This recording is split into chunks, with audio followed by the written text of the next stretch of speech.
وہ بہتر ابھر کر سامنے آئے گئے. بس ٹھیک ہے بریگیڈیئر صاحب میں اور یہ نہ وہ پاکستان نے پرو ایکٹیولی پلے کرنا ہے.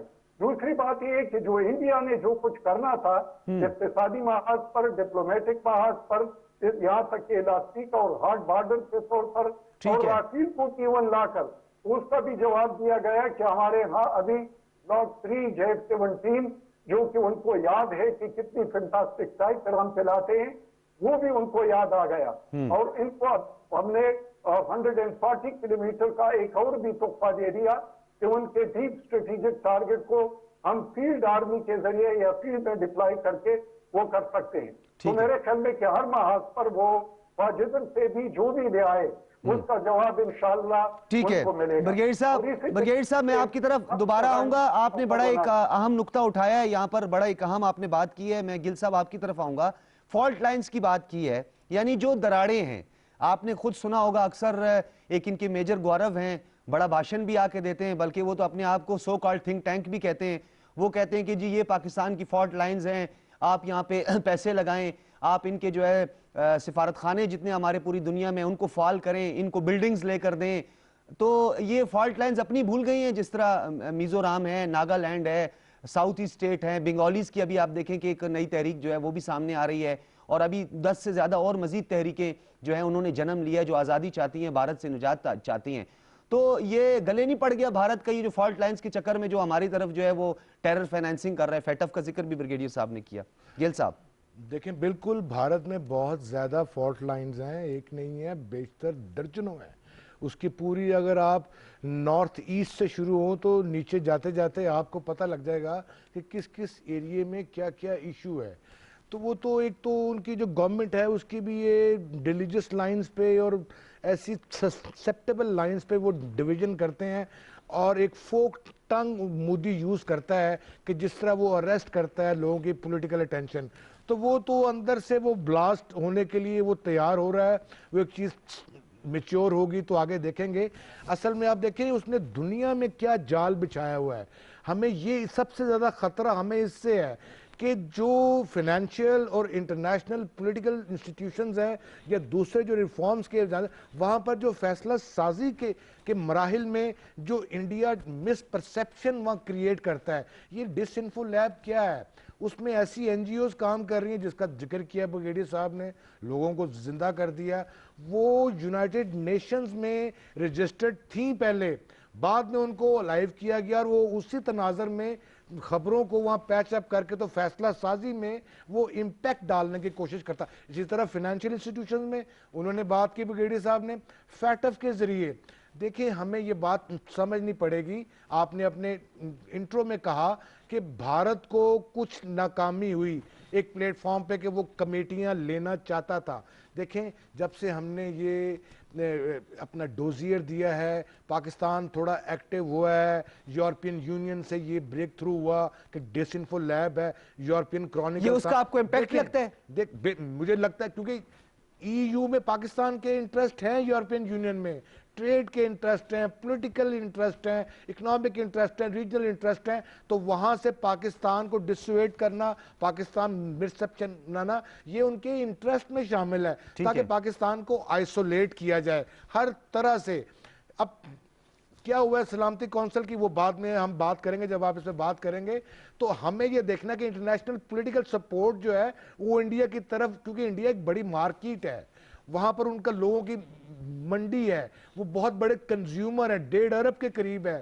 تو وہ اکنامک سائڈ جو ہے نا وہ آ جاتی، ڈومینیٹ کرتی ہے، اور پولیٹیکل سپورٹ ہمیں اس طرح کی نہیں مل رہی. لیکن اس کے باوجود ہمیں مورل سپورٹ مل رہی ہے. آپ دیکھ لیں دنیا کا سارا میڈیا جو ہے نا اس میں بات کر رہا ہے. تو ہمیں بات یہ کرنی ہے جس طرح آج D G S P R نے بھی کہا، اب 5th جنریشن وار جو ہے نا وہ ٹوٹلی ٹرانسفارم ہو گئی ہے ہائبرڈ وار میں. اور اگر آپ مچ کا واقعہ دیکھیں تو اس میں آپ کو انڈائریکٹ جو ایک پولیٹیکل اپروچ ہے وہ بھی نظر آ رہی ہے.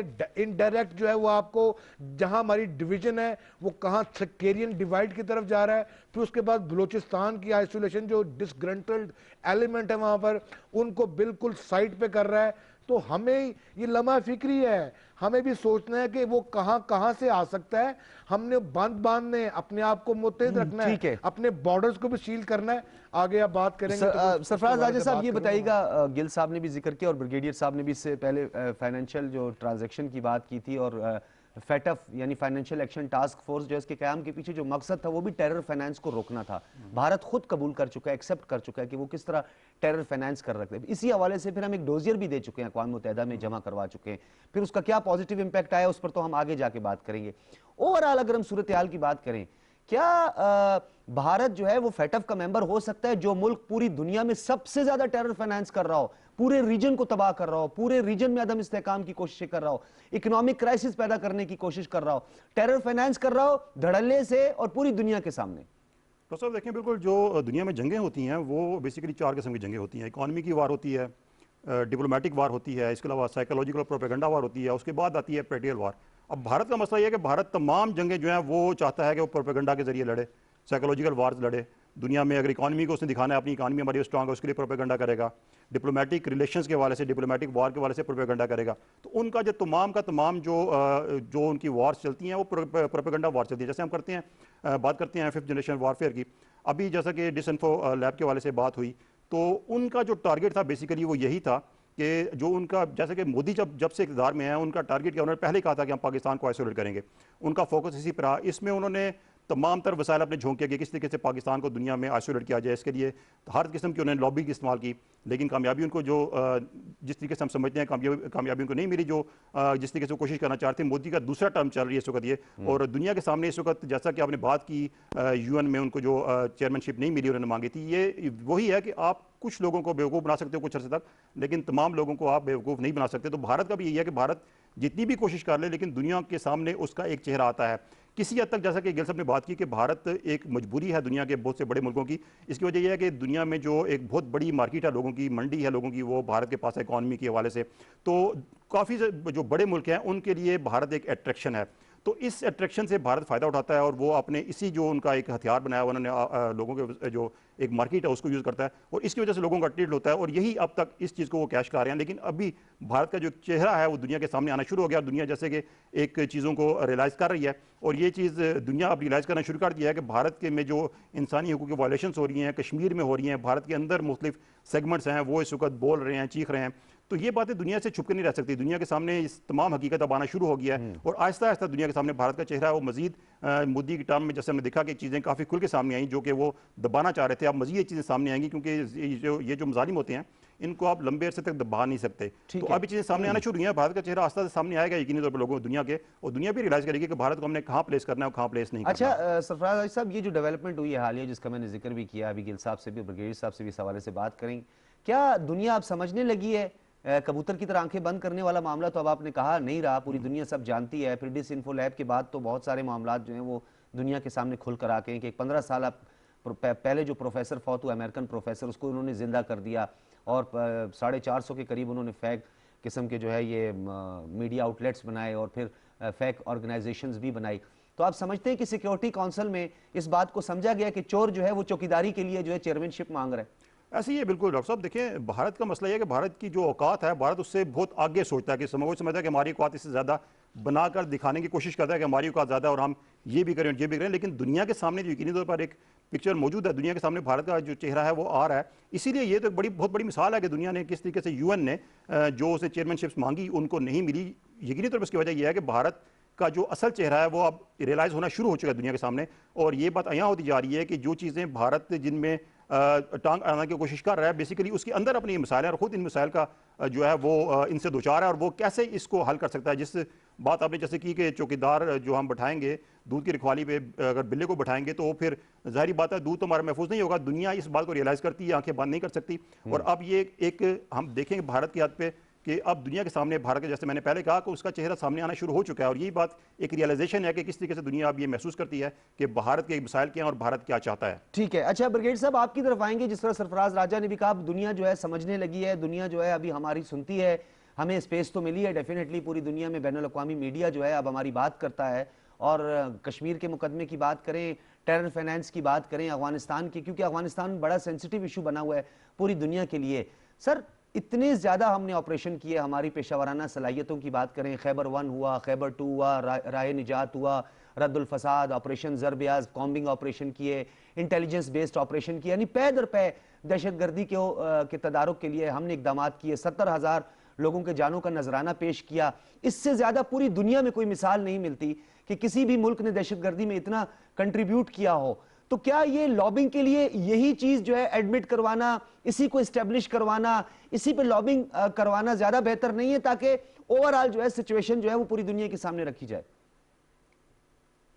دیکھ لو, آپ لوگوں نے چوکیدار اور چور کی بات کی تو آپ کو یاد ہوگا کہ جب انڈیا میں الیکشن ہو رہے تھے اور راہل گاندھی بچوں کے پاس گئے تو وہ بڑے زور زور سے چیخ رہے کہ چوکیدار چور ہے. تو چوکیدار کون تھا؟ چوکیدار مودی تھا. تو اگر انڈیا کے لوگ چوکیدار کو چھوڑتے رہے اور ہم اس کو نہ کہے, اقوام متحدہ اس کو نہ کہے, دنیا کے باقی ممالک اس کو نہ کہے, تو میرے خیال میں کہ صرف جو چور ہے وہ ناراض ہو جائے گا کیونکہ اس کا کام تو چوری ہے اور وہ چوری پر خوش ہوتا ہے. تو چوکیدار واقعی چور ہے. دوسری بات یہ ہے کہ آپ نے جہاں تک بات کی افغانستان کی اور وہاں پر جس طریقے سے پاکستان نے اس وار میں دنیا کا ساتھ دیا ہے اور دوسری طرف پر اپنے سرزمین کو جو اس بار جو جنگ لڑی ہے, دیکھ لو یہ ہماری جنگ نہیں تھی, لیکن ہم نے جس طریقے سے اس جنگ کو لڑا ہے اس لیے کہ یہ افغانستان کی جنگ ہمارے پاکستان میں آ گئی اور پھر اس میں جتنے انٹرنیشنل ایجنسیز تھے اور خصوصی طور پر انڈیا تھا, وہ ان کے ایک قسم کا جتنے بھی دہشت گرد تھے, وہ TTP کے تھے, احرار کے تھے, یا داعش ہے, یا باقی جو ہے یا خراسان چیپٹر ہے, یہ سارے جو ہے ان کے پے لسٹ پر ہے اور وہ کھل کر بتاتے ہیں کہ ہمارے پے لسٹ پر ہے اور ہم اس طرح کر رہے ہیں. اور اس لیے انہوں نے افغانستان میں جب پاکستان نے اس قسم کے اقدامات لیے اور ان کے ڈرون حملوں میں ان کے بہت سارے لوگ یا اس کے علاوہ باقی آپریشن میں مارے گئے, تو ان کو ایک امبریلا کے ساتھ دوبارہ منظم کر دیا. دوسری بات یہ ہے کہ جتنے بھی ان کے یہاں پر پکڑے جاتے ہیں تو وہ یہی کلبھوشن یادین سمیت یہی لوگ یہی کہتے ہیں. اس کے علاوہ وہ جو کرنل راجیش ہے جو کہ افغانستان سے آپریٹ کر رہا ہے, ان سب کو ہم نے روزیت کے ذریعے ان کی نشاندہی بھی کی ہے, ان کے لوکیشن بھی بتائے, ان کے کنورسیشن بھی ہمارے پاس ہے, ان کی جتنی کمیونیکیشن ہوئی ہے اور وہ جس کو پیمنٹ کرتے تھے. تو یہ چیز تو دنیا کے سامنے جزیت کی شکل میں بھی آ گئی اور وقتاً فوقتاً اس کا ڈپلومیٹک سطح پر بھی اور باقی سطح پر بھی اس کی یاد دہانی ہوتی رہی ہے. ٹھیک ہے. اس کے علاوہ ایکدم نے خود کہا تھا, اس کے علاوہ اقوام متحدہ کی رپورٹ بھی ہے کہ 6,500 سے زیادہ ایسے لوگ ہیں جو پاکستان کے خلاف افغانستان کے سرزمین سے استعمال ہوتے ہیں. تو ظاہر انہوں نے نہ صرف ہمارے پڑوسیوں کے جو چناکیہ کا نظریہ ہے اس کے ساتھ ان کو استعمال کرتے تھے, بلکہ یہاں تک کہ یورپی ممالک, اس کے علاوہ عرب ممالک, افریقہ میں انہوں نے ایسے فیک آؤٹ لیٹ پیدا کیے تھے جس کے خلاف پاکستان کے خلاف پروپیگنڈا بھی اور فیک اکاؤنٹ چلاتے تھے. دوسری بات یہ کر رہے ہیں کہ ابھی جو امریکن اس کی رپورٹ تھی کہ کتنی ٹیرر فائنانسنگ ہوئی ہے, ان کے 35 بینکس اس میں انوالو ہے جہاں پر کہ انٹریسیبل اکاؤنٹ ان لوگوں کو گئے ہیں اور جن کا کوئی اتا پتہ نہیں ہے اور وہ شفافیت اس میں نہیں تھی. اگلی بات میں یہ کہنا چاہتا ہوں کہ جہاں تک ان کے یہ خواب تھے کہ یہ سیکورٹی ممبر کا کونسل کا ممبر بنے, اس کے علاوہ یہ جو NSG ہے نیوکلیئر سپلائی گروپ اس کا ممبر بنے, اور تیسری بات یہ کہ پاکستان جو اپنے ان مقاصد میں جو ان کے خلاف یہ جنگ ٹوپی بھی گئی تھی اور پھر ان کو بڑھاوا بھی دے رہے تھے, ان کے خلاف طریقے سے برسر پیکار ہوا. بریگیڈیئر صاحب یہ جنگ جیتی ہے, امریکہ ہار گیا ہے, نیٹو ہار گیا ہے, خود یہ ہار گئے کہ ابھی تک کشمیری جو ہے وہ اپنے حق خود ارادیت کے لیے لڑ رہے ہیں. اچھا بریگیڈیئر صاحب میں آپ کی طرف دوبارہ آتا ہوں کیونکہ میں نے تعارف کروانا ہے. ڈاکٹر شاہد اقبال صاحب نے ہمیں اسکائپ پہ جوائن کیا ہے. آپ صدر جموں اور کشمیر ہیومن رائٹس کمیشن ہے اور ہیومن رائٹس موومنٹ یعنی آپ کی گراں قدر خدمات ہیں. کشمیر کے حوالے سے جو صورتحال ہے اس سے آپ بڑی ہمیشہ اچھی طرح باخبر بھی رہتے ہیں. ڈاکٹر صاحب آپ کا بہت شکریہ, آپ نے ہمیں جوائن کیا, ٹیلی فون لائن سے آپ نے ہمیں جوائن کیا ہے. میں آپ کی طرف آؤں گا لیکن بریگیڈیئر صاحب سے میں اپنی بات مکمل کر لوں. بریگیڈیئر صاحب یہ بتائیے گا کہ آپ نے یہ بتایا کہ افغانستان, یہ فوکس اس مرتبہ بھی سیکیورٹی کونسل میں بھارت کا افغانستان ہی رہا ہے. یہ اپنی گنگا میاں جو ہے نا, یہ افغانستان کو سمجھ رہا ہے, اس گنگا میں جو ہے وہ اپنی نیا کہیں ڈبونے تو نہیں جا رہا کیونکہ اس کا فوکس افغانستان ہے. یہ کیا سمجھ رہا ہے کہ افغانستان کے اندر رہ کر اس پورے خطے پر جو ہے وہ اپنی جارہ داری اور اپنی ہیجمنی اور اپنی دہشت گردی اور انتہا پسندی کو فروغ دے گا؟ دیکھو, وہ انڈائریکٹ اور ڈائریکٹ دونوں فرنٹ کو استعمال کر رہا ہے, اور وہ انڈائریکٹ فرنٹ جو ہے وہ دوسرے کی سرزمین ہے, اور وہ ایران کا افغانستان کا ہو. دوسری بات یہ ہے کہ جہاں تک ہم نے بارڈر سیکیورٹی ارینجمنٹ اور وہاں پر ویزا کا سسٹم اور اس کے علاوہ وہاں پر جو ہم نے باڑ اور باقی سلسلے شروع کیے ہیں, تو یقینی طور پر وہاں سے جس طریقے سے یہ پلان کرتے تھے بڑے حملے یا ان کی سنڈیکیشن کرتے تھے, اور اس کو کافی حد تک روکا ہے. دوسری بات یہ ہے کہ افغانستان کے اندر جس طریقے سے پاکستان نے امن کے لیے سہولت کاری کا کردار ادا کیا, تو افغانستان کے وہ لوگ جو بلیم گیم کھیل رہے تھے اور وہ بھی پریشانی میں ہے, اور وہ پاکستان کی ابھی تعریفیں کر رہے ہیں. اور تیسری بات یہ کہ اقوام متحدہ میں بھی پاکستان کا رول جو سہولت کاری کے لحاظ سے وہ سب کے سامنے ہے.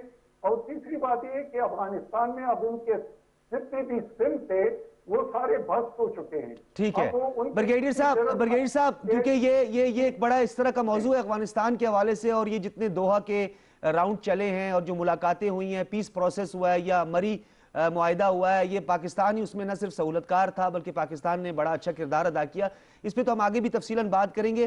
ڈاکٹر شاہد صاحب, میں آپ کی طرف آؤں گا. آج بھی ڈی جی ISPR نے ایسٹرن بارڈر کے حوالے سے خاص طور پر سیز فائر کا ذکر کیا, اور انہوں نے کہا کہ 3000 سے زائد جو ہے وہ وائلیشنز کی جا چکی ہیں.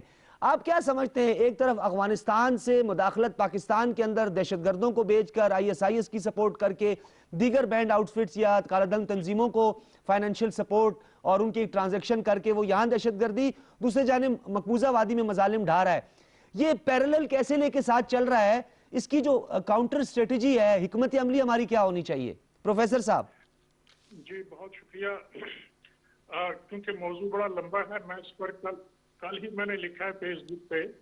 آپ سن رہے ہیں؟ جی جی جی جی کل ہی میں نے فیس بک پر لکھا بھی ہے کہ ہمیں پاکستان کی جو کہ ISI جو ہے دنیا کی نمبر 1 آرگنائزیشن ہے, ان کو اب اسٹریٹجی تبدیل کرنی پڑے گی موقع کی غنیمت جان کر. اس کے ساتھ میں شکریہ ادا کرتا ہوں حکومت پاکستان کا, جنہوں نے ترکی کے ڈراموں کی وہاں پہ اجازت دی.